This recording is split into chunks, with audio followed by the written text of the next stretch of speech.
Yeah, I just want to emphasize that that technical document, was a huge group effort, and I was just sort of the lead author, but there's lots of authors on that technical document. So I don't want to take all the credit for that, because it really was a group effort by almost the entire LANDFIRE program. But it's a great resource.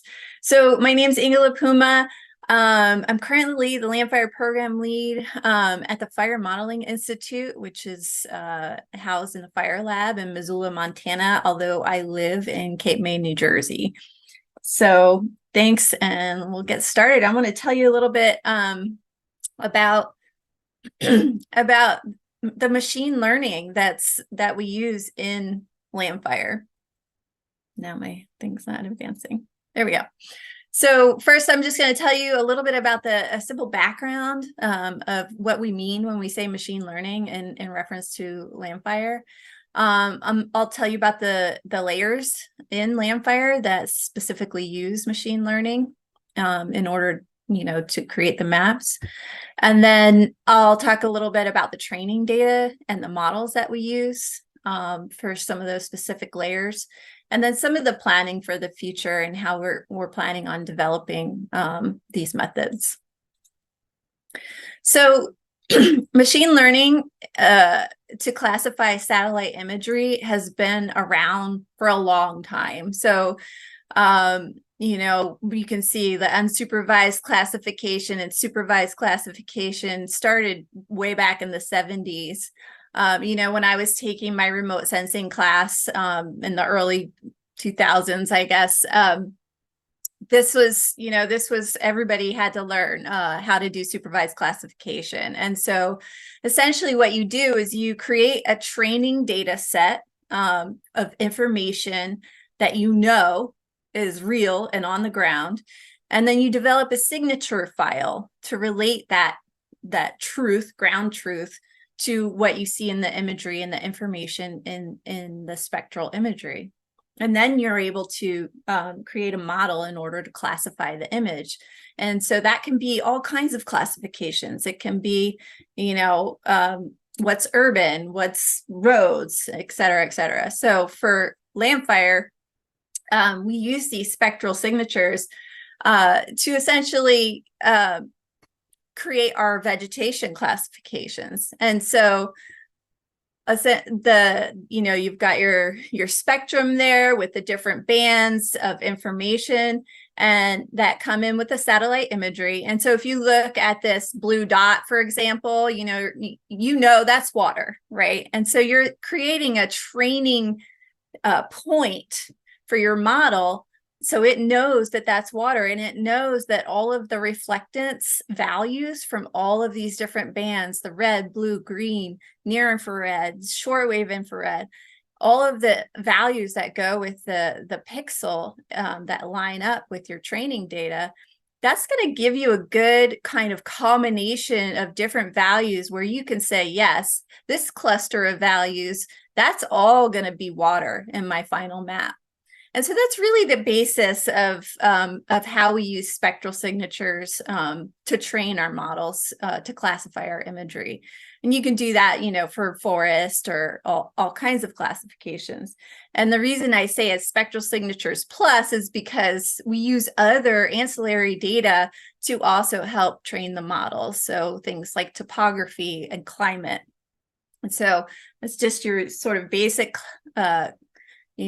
classification methodology using remote sensing. And so the layers here in red are the layers that sort of more directly use that machine learning methodology to create our classification. So the existing vegetation type, and we have two vegetation type layers, the ecological systems and the national vegetation classification. So those are two different discrete vegetation classifications. And then cover and height, which are continuous. Back in the day, we did use machine learning for the biophysical settings, specifically with the ESP layer. And then we also use machine learning with our annual disturbance layers. And I'll talk a little bit more about that. But the thing to remember in LANDFIRE is that there are so many dependencies between layers. And so if you notice all of the, I'll use my pointer, all of the brown layers here, they're all dependent on those machine learning layers that I'm talking about. So your 10 years, or basically 10 years of annual disturbance smushed together, well, yeah, that's dependent on that machine learning aspect of our annual layer. And then I've highlighted the reference database here because that is important in terms of our training data, which I'll talk about here more in a second. So you might be familiar that we had two sort of ways that we map within LANDFIRE, which are the base maps and then sort of our updates. And we had the base map LANDFIRE National in 2001 that was that did involve machine learning. And then our updates have traditionally relied on expert-informed rule sets to understand how the vegetation and the fuels transition due to disturbance and the severity of the disturbance and the time since the disturbance. So that's more rule set based than machine learning based. And so then in 2016, we had the remap. And again, we went back to kind of that machine learning supervised classification for vegetation as a basis. And then you'll see I have in 2020 and 2022 is sort of this orange color. That's because we are still using the machine learning for the disturbance layers throughout. Every year we do use machine learning. And so you can see these are some of the different algorithms that we use for vegetation layers, the classification and regression tree. For disturbance, we use XGBoost. Now we're onto some random forest algorithms. And so these are just different ways to kind of group the different values and train the model. So our plots that we use for training data come from the LANDFIRE reference database. And we take these plots that we get from FIA and a bunch of national monitoring systems, as well as state and local efforts for gathering vegetation information and fuels. We take those plots and we essentially classify them into the vegetation types, and we calculate cover and height. And so then we have those available to train our models. And so so you can see here there's a bunch of different layers that we're using for our models. And so this is for the existing vegetation type classification. And we've moved on, we've added some things along the way, right? Because there is a lot of new data coming out. So we used to use strictly Landsat. Now we're moving on to using the harmonized Landsat Sentinel because it's much more frequent. We are actually adding a winter layer for the southern areas, or winter composite of the imagery. And then you can see the topography and then the climate. And then we also have things like NDVI, which are the vegetation indices. And so those are kind of all of that part of that spectral signature, along with the ancillary layers that we use to train our models. And then you can see we come up with, this is just an example of a generalized EVT layer. And so the data, that you get is pretty detailed. And this is just an area sort of northwest of Boulder that I focused in on. And it's, the thing to realize is that we do classify the vegetation. In this case, this is the ecological systems, and there's over 700 natural modeled types in that classification. But we also use a lot of data from other sources for roads, urban, agriculture, et cetera. And so here the teal color is the Rocky Mountain aspen forest. and woodland, and the pale green is the Southern Rocky Mountain ponderosa pine and woodland. So yeah, there's we have to cover every single pixel, right? Which is a 30-meter pixel across the United States. So we've got to find information for all of that. So for cover and height, we use our plot data set, but we also pull in LiDAR data for that. And historically, it's been the aerial LiDAR. So the 3-depth program is what we pull in from USGS for the LiDAR for cover and height for 3 different life forms. So it'll be tree, herb, and shrub. And it's the same kind of process, you create that signature file, and in this case, it's a regression classification, and you come up with your classified map. So here's an example of the existing vegetation cover.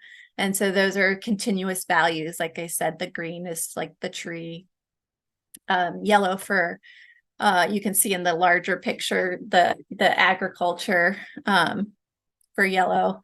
And then we have the orange for herbaceous and brown for shrub. So the darker areas that you see in the green are around probably 60% tree cover.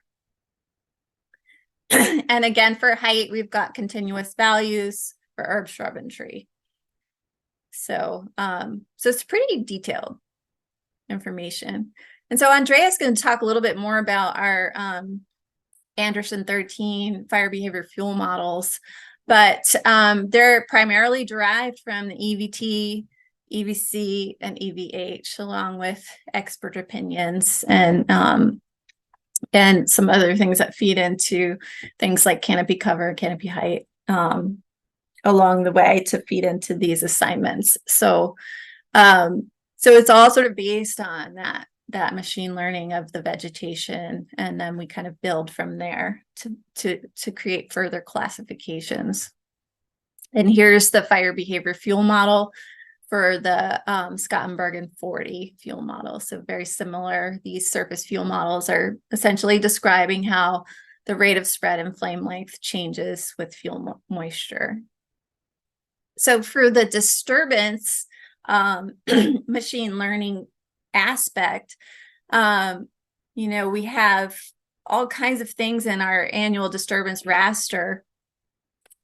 And we have the type of disturbance. So you can see this is like for 2020 with all the different disturbance types. We have the severity, we have the sources, and then we have the sources for mapping. And so I just want to point out, we have probably 3 different sources that use machine learning, or probably more. I'm not sure if Bark and Ravage do, but I know MTBS and Burned Area Product do. But we also have what we call our remote sensing of landscape change, which is sort of our in-house process of detecting disturbance.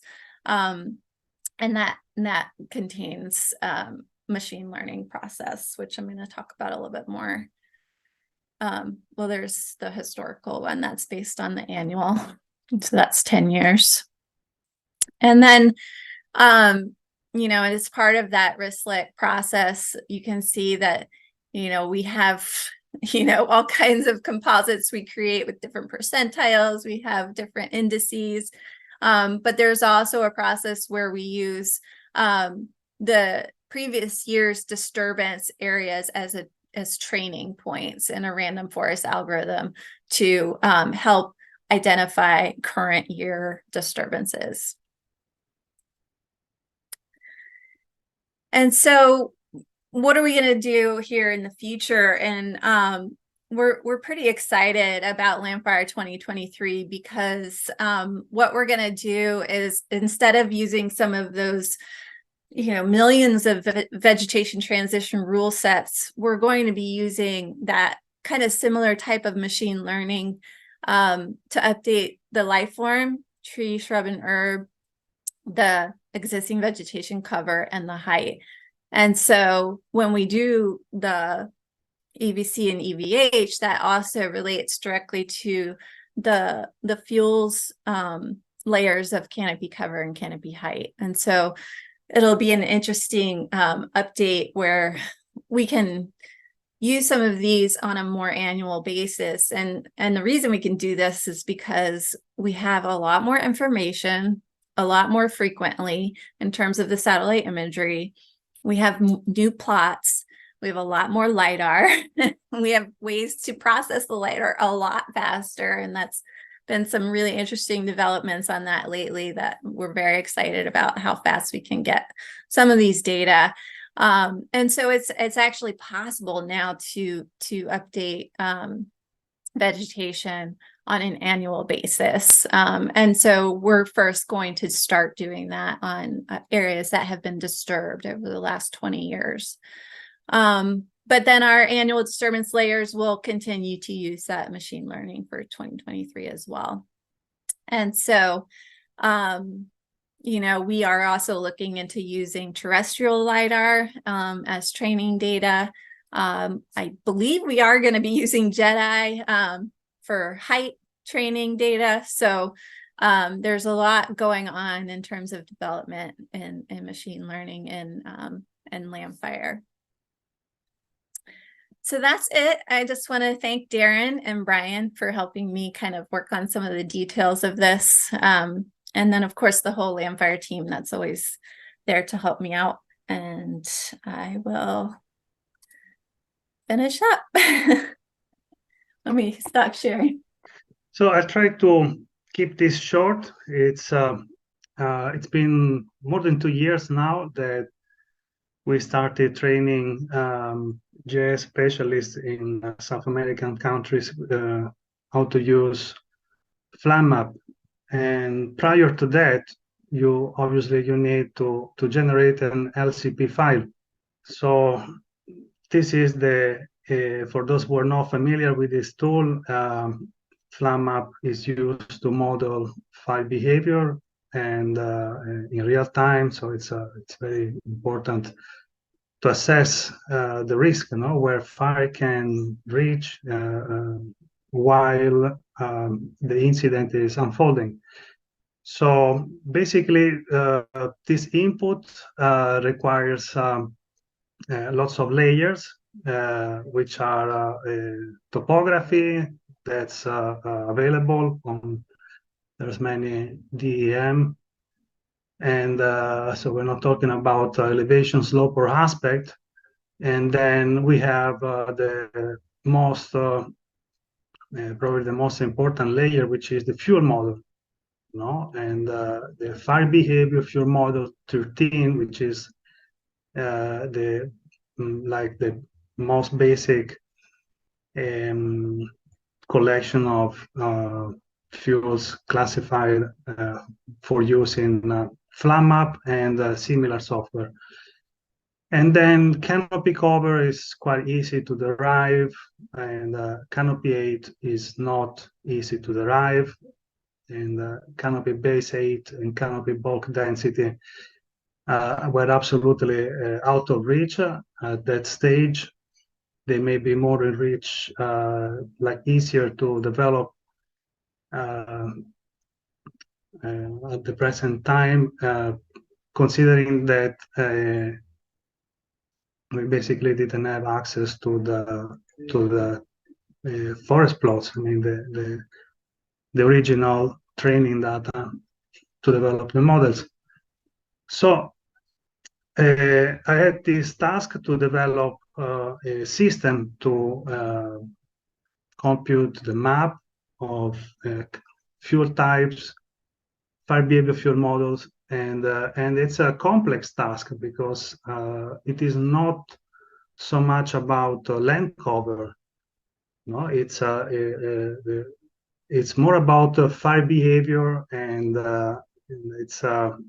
there's a lot of assumptions that go into the classification of one of these 10 or 13 burnable layer classes, and also the non-burnable layers. The non-burnable classes are not an easy task, to identify.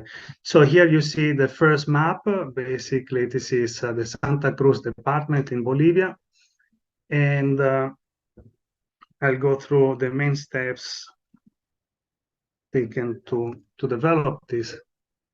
Okay, so for Canopy 8, there is this Jedi O2, I hope I'm saying it right, the LiDAR data that's freely available, and that's what I used for to develop the training set, the variable we're trying to predict, which is Canopy 8. So basically, obviously the real thing will be much better, like the Canopy 8 measured in the field. But this is a pretty good approximation. And also the radar SAR data, Sentinel-1, is freely available and proved to be a very good feature. It provides very good features to predict Canopy 8. So the only problem with this product is that the coverage is not perfect. There are many areas of my area of interest is South America, and we don't have both orbits, ascendant and descendant, available for the whole area. But for Peru, for example, we want to see an example from Peru today. It works fairly well. And then, the big challenge, which was to find labels for the fire behavior fuel models 13, and so I went through an exhaustive literature review, and I realized that the process is very complex, and there are so many steps, and it's a process that can be undertaken only by large teams, and obviously that was not the case. And there are many aspects of these fire behavior fuel models that are absolutely hard to detect from space. For example, in model 1 and 2 make assumptions about sub-pixel fractional cover. So it is mostly grass, but brushes and trees are tolerated up to 1/3 or 2/3, in each case. Then there are assumptions about sub-pixel fraction of dead material, which is the fuel model 3. Age of the stand, talking about the brush. So we have fuel model 4 is young, fuel model 5 is mature, and also the chemical properties of the foliage and the phenological state. So all this information is usually not available or very hard to derive from a single image. So I needed to develop more complex features to approximate this kind of information. So there are many other things that are not visible from above, and in most cases, the fire carrier has little to do with the canopy. It's mostly the understory and the litter. So by definition, from space, we see the top of the canopy. We don't see the slash, we don't see the litter, we don't see anything that's underneath the canopy. And there's obviously more room for error, in trying to classify remotely this kind of fuels. Besides, these fire behavior fuel models were developed many years ago with typically US fuels that are uncommon or absent elsewhere. And there is also one more caveat that complicates a little bit things, that is that this model was intended for the severe period of the fire season, meaning, during the driest part of the year. And that's a condition that changes with time. So the same stand can be classified under different fuel models throughout a single year. Okay, so basically this is like resuming the most important information for each fire behavior fuel model. And it's there is a lot of field work that's been conducted at some point, regarding how many tons of dead fuel is available, how many in each lag class. 1 hour, 10 hours, 100 hours, alive fuel, and so on. So it is complex. Okay, let's say that it's a complex task, to classify fuel, especially from the distance. So basically, this is an unapproachable problem. It requires a multidisciplinary team, and I have to reframe the problem to a much simpler data problem and try to extract more than 50 years of expertise, more than 50 years, because all of these products are used in the Rotterdam fire spread model that was published 50 years ago, 51. So there is a lot of expertise that went into these products. And basically, the way to do that was through the LANDFIRE data. So when we classify anything, the first thing that we want is to make labels Y consistent. What does it mean?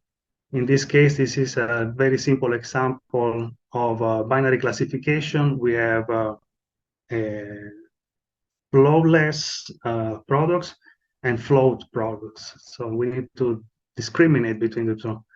And so we need to move from the first plot up there, where the labels are not Y consistent, to the second example, where you can easily tell the difference. Okay, so it needs to be that clear, and to facilitate things. And so the algorithms do a great work for what they were designed, which is to classify or to regress, whatever you need them to do. They are capable of doing it. The main problem is feeding the algorithm with good data. And so it's the whole problem. If you don't have good training data, no matter the algorithm, the model that you use, the result won't be satisfactory. So, okay, so we have where the training data comes from. Mostly, it is 80 map zones for fuels in the US. And there are often these discontinuities at the border due to local critique, and that's conducted via expert elicitation. So there are a lot of, especially throughout the years, a lot of expert criteria that went into these maps. And so if we develop, if we compare the first LANDFIRE product in 2001 with the most recent, there was that I accessed for that for this product development in 2021. There was about 20 years, and they shared only less than 22%, of pixels that are classified in the same category, in the same class. Okay, so there were many changes, improvements, obviously, to the way these maps are developed. And for an external user like me, it's, it's confusing, no? And so I had to go digging and get the most reliable, trustworthy information I could find.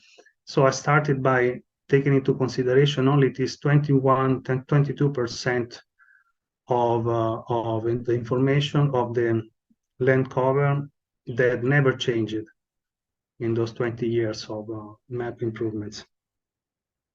So that's a very important consensus, among all the models, all the experts, all the different data simulation and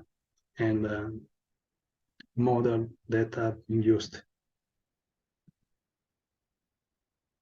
So I also used other sources of disturbance. I considered all available burned area, or no, not all available burned area products, but the most relevant ones, also other land cover collections. And so in the end, my training data came from this. Okay, so it's only the magenta pixels.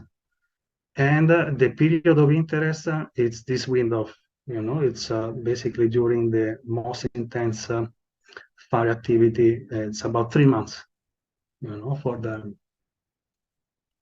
continental United States. And that's where the training data come from. And also for the non-burnable layers, for the non-burnable classes, I refer to this interagency fuel treatment decision support system that suggests to use a fuel model for the wildland vegetation rather than urban developed, which was considered a non-burnable class if sufficient fuel vegetation surrounds structures so that fire spread is possible. And that's prudent, because obviously we know far too well how bad it is to have fire in the wildland-urban interface. And also when it comes to agricultural land, not all agricultural land is kept in a non-burnable condition.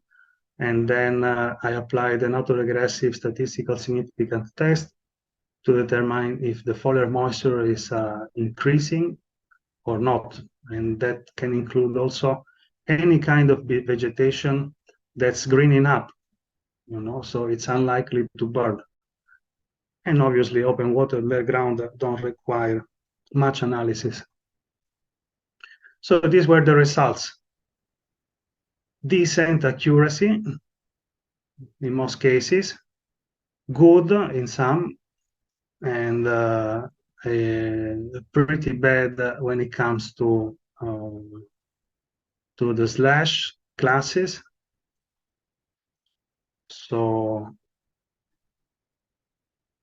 no heavy logging data, not a number. Medium logging slash, it's also insufficient. And basically, so we are not covering these classes. I don't have enough information for that. The rest is decent. We have we can see some weak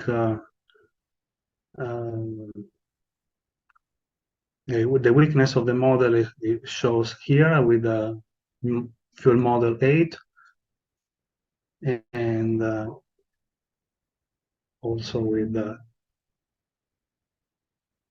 fuel model 2.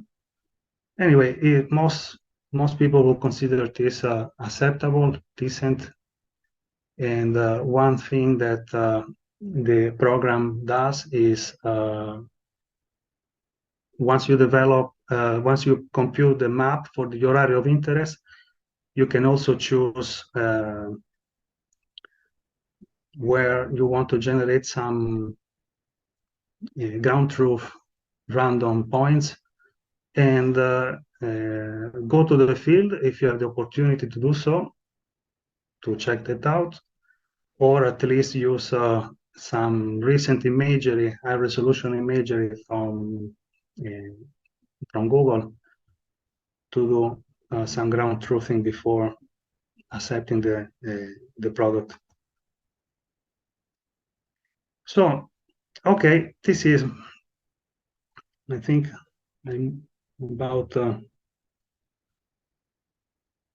yeah, it's about 20 minutes already. I'll round up.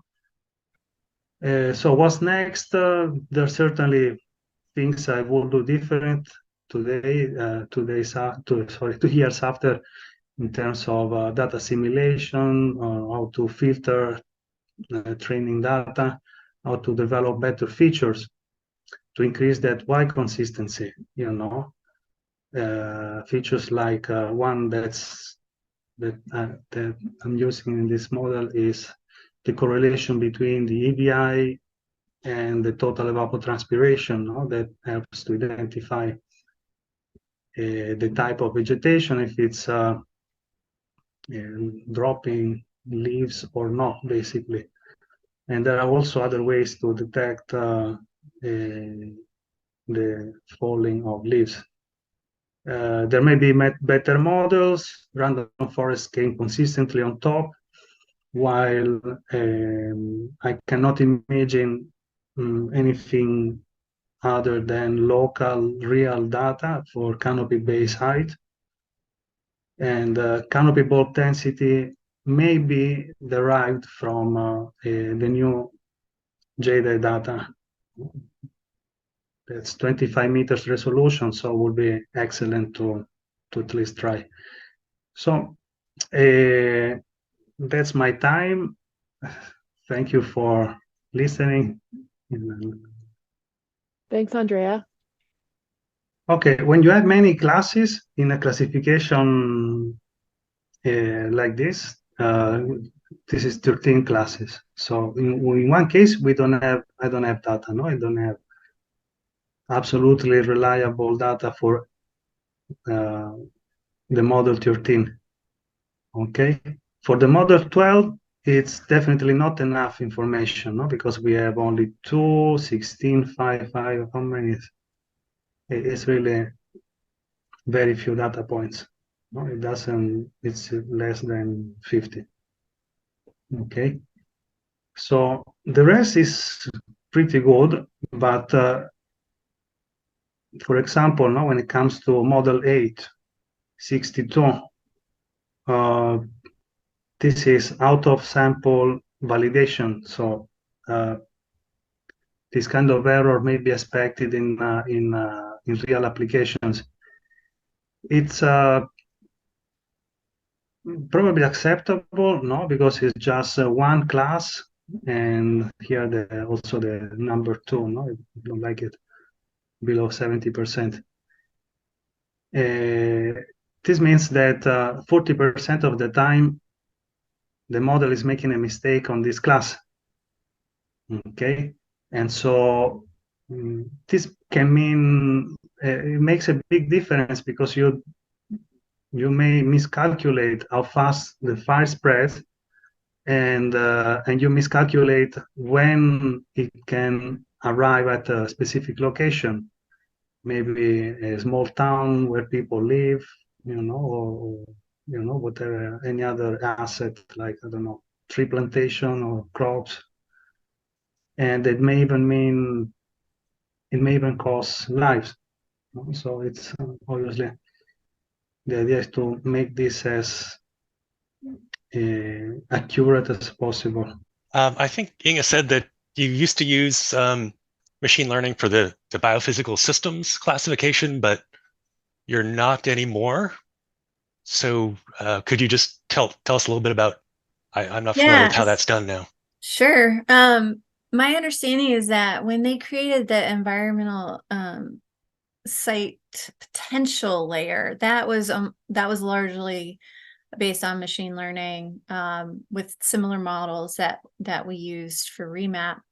But that the spatial aspect of, and then they use different things to adjust that to create the BPS. But that initial spatial mapping of the BPS and ESP, it hasn't changed much. It's only been adjusted for things like water and roads. The models themselves have been refined through the years, but the spatial layer for the ESP and the BPS, I don't believe has changed that much. And the folks from TNC that are on could probably refine that answer a little bit, but so we haven't updated the spatial layer for BPS for CONUS. I believe there is some work happening up in Alaska to recreate both the spatial and the models for BPS. So I don't know. Can you think about BPS and ESP? Like that stuff's not really supposed to change that much, right? So it's just sort of that pre-European state.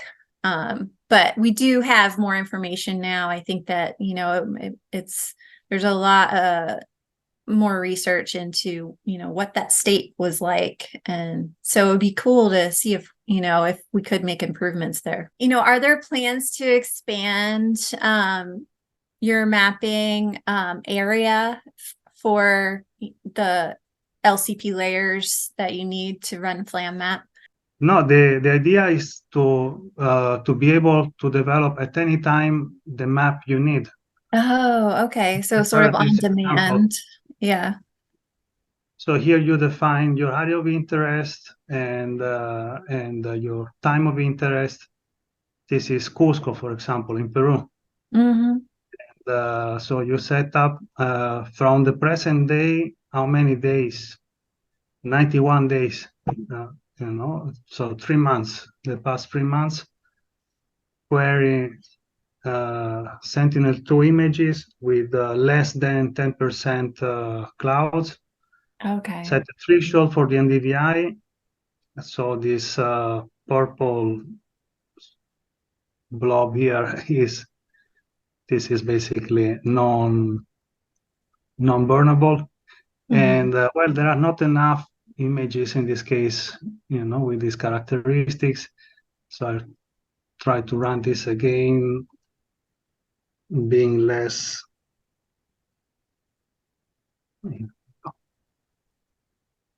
No, that's interesting. So it's sort of dynamically creating it. Exactly. Yeah. And So that's all in Google Earth Engine. Exactly. Okay. So you define the scale of your output, let's say 30 meters. The export CRS, meaning the projection, because for FlamMap you need everything to be in the same projection, and that's the projection we use for Peru.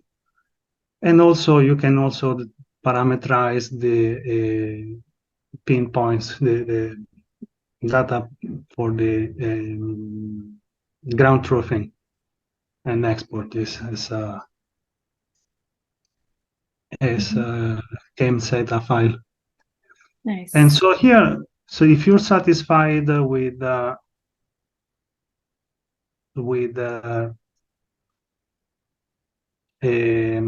optical data available, and this looks good to me, it's quite clean, and most of the noise has been filtered already, then classify that. Maybe check that first before exporting. Okay, it's taking some time to. Yeah. But basically, if the imagery is decent, then you can go ahead and run it. Exactly. Yeah. So then you can export to Drive, for example, here, export to Drive, let's say, I don't know, 250 meters resolution. And get your GeoTIFF. And yeah, it's in a matter of minutes, it will be available. That's really cool. So you just Andrea, basically download it and it's ready to open the file in FlamMap. Mm-hmm. is this available only in Peru or all of South America right now? Yeah, we're using this here in South America. It can work anywhere. actually, because it's like an expert system. So once you're happy with the mosaic, with the image you're going to classify, then you're good to go. Just export the LCP file, and when the radar Sentinel-1 data is not available, in some areas not, then we draw on global products that are available. So there is like this backup. No? If we cannot develop our own, then we use some global product. And it's quite simple. It's good to double check, no, before using the model, no, but it's usually reasonably good. I did some ground truthing myself. Yeah, and you know, if you're in an area that has never had any of that kind of data, then it's just a great way to get that going. Yeah. Yeah, well, the real thing would be to develop local far behavior fuel models, but that's a huge task. So Right. at least And it's I easy. have another question, Megan. I don't know if anyone else has one though. First, I don't want to. Cool. I have a question for Inga. I was wondering if you could explain again how random forests fit into the classification puzzle. I'm asking because I'm currently working with them, and I'm just curious about the different applications. So, you know, for years and years and years, we used the C5 model, which, you know, I think is maybe a little simpler than the random forest, but we for the disturbance process, we've been using that random forest, and now and that again, you know, we use the previous year's disturbed areas to train the model to find the current year's disturbed areas. And then now we're actually trying to, for LANDFIRE 2023, Josh Pakat has come up with a process where there are 5 different algorithms that we can figure out the optimum algorithm. One of them is random forest in there for the area that we're modeling. And then once we figured out the optimum one, then we can go ahead and run that algorithm. So yeah, so Andrea, my question was, do you have any concerns about training your model with those areas that have not changed in the US for the last 20 years within the LANDFIRE data set?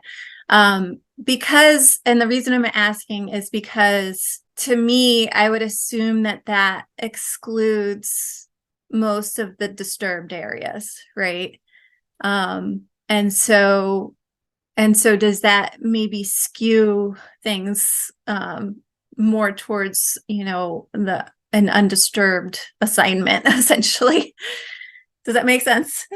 Yeah, no, that's exactly the idea, because it's complex to track disturbances, to infer what this disturbance may mean on the ground. It's it's above my head for sure. So Right. it is so much easier to have, you want to have as pure as possible classes in your training data set. And so let the algorithm do the heavy lifting, the hard work to determine the mathematical relationships, So that was exactly the idea, to have as pure as possible classes, as reliable as possible, and then to be able to update as frequently as needed this kind of information.